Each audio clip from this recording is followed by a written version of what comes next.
What is up, everybody? It's your boy John NBA back with another video. As you guys may already know, the 2022 NBA playoffs are officially here. So today I'll be giving my prediction on the first round of the Eastern Conference playoffs. Now let's get to it.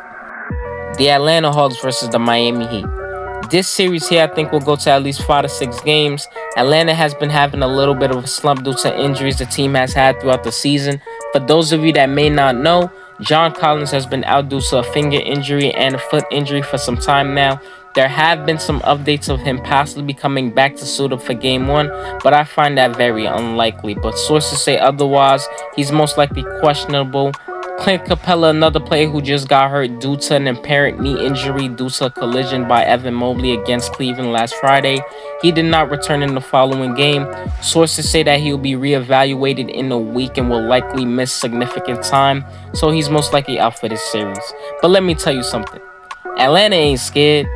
Everyone on that team competes, and when you have a guy like Trae Young leading your offense, just a phenomenal point guard. I mean, he makes his teammates better, has shooters around him, guys that can defend as well. And although their team are looking small due to the absences of Clint Capella and John Collins, Miami is just as small. I mean, Bam Adebayo is only 6'9". PJ Tucker, their power forward, is only 6'5". But if you look at the squad Miami has, of course it looks good on paper, but the way the Hawks play, I don't know. Just something about them you just can't ignore. But I do have Miami winning this series in 5 to 6 games. I just think they're a tougher team due to the advantage they have compared to Atlanta's team. Although I do think Miami is just as small, they obviously have a better roster and more pieces on their squad they can use in order to win this series. So I have them winning the series in 6 games. The Chicago Bulls versus the Milwaukee Bucks.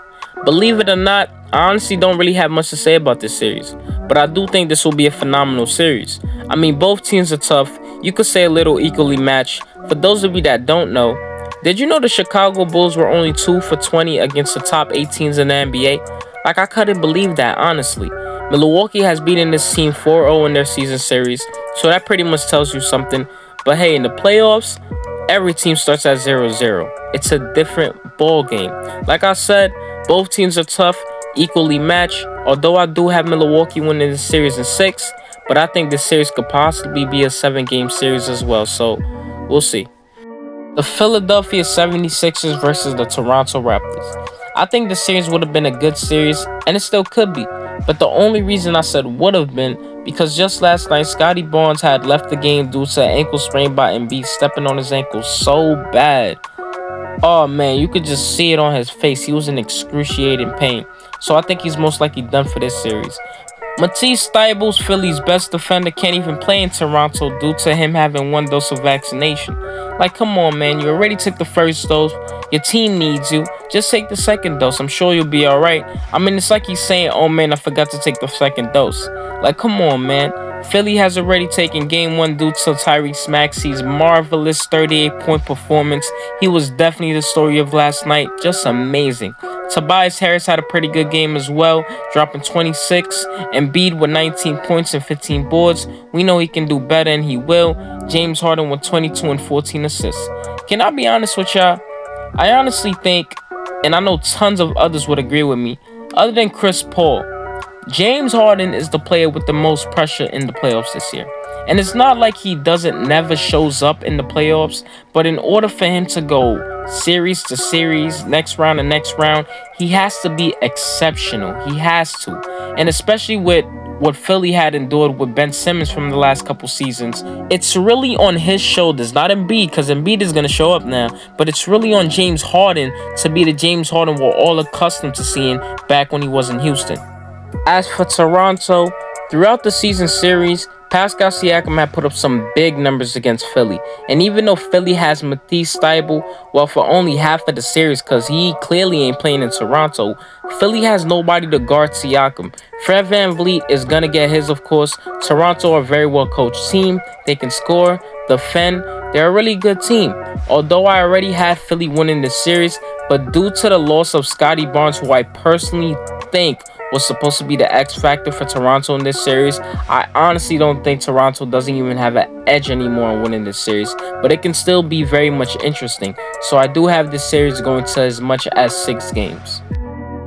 Last but not least, the Brooklyn Nets versus the Boston Celtics.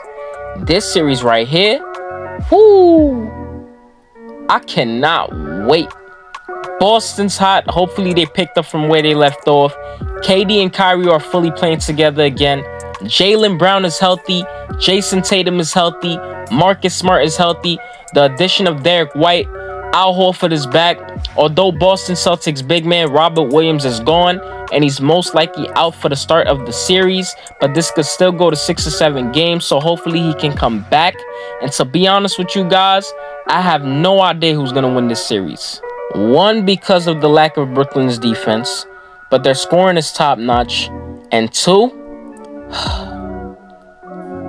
the absence of Ben Simmons.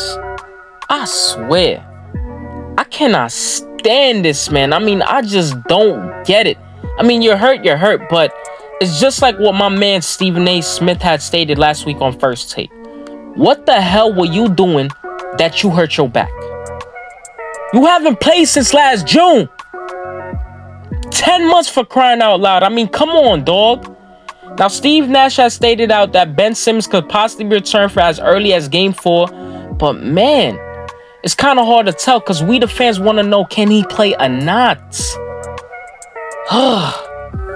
As for Boston, great job in the middle of the season coming into the playoffs. I mean, Boston was hot by mid-January to February.